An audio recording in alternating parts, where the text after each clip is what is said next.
Welcome back, brave adventurers. Welcome to a blank page in Roll20. Are we in a snowstorm or blizzard? No, this is the power of imagination. We conjure into being magical lands and fantastic beasts through the power of our minds. We defeat foes, vanquish evil, and save the universe from certain destruction upon this tableau, this canvas, this blank portal. It could be many things in many times and places. Let us sally forth once more unto the breach, dear friends. Let us see what wonders we can discover inside. Now, back in the day, D&D was nothing more than a bit of paper, a few pencils, and some funny shaped dice. Which is fine, as everything is conjured into being through your imagination.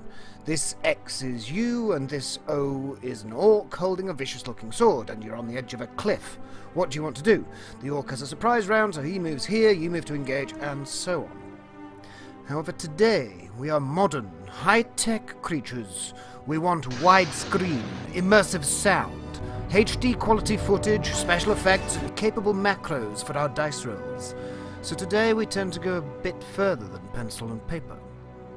Thankfully, many clever and creative artists lend their aid to this task, and for a small fee we can purchase their hard work through the Roll20 Marketplace. Thus we need to learn the foibles of Roll20 and the art of composition within this environment. With the many layers and interfaces, this can be a daunting task.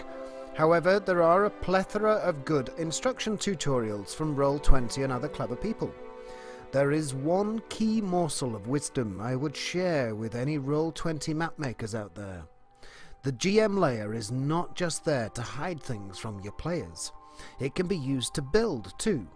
So once you've got the map down and everything's happy there, and it comes time to furnish the map with details like houses, crates and steam and chimneys and so on, you can continue on the map layer.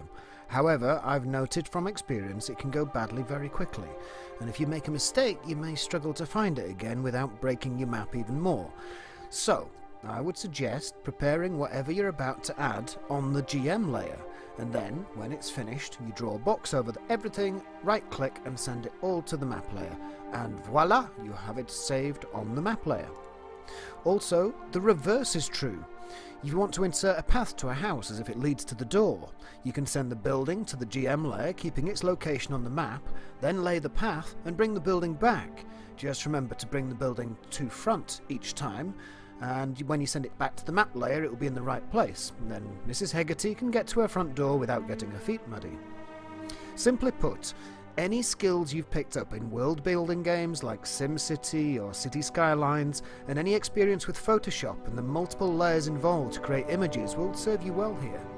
Add a liberal dose of creative flair inspired by fiction, and once you start, you too will become more involved with your map, furnishing it with more details than it can possibly need.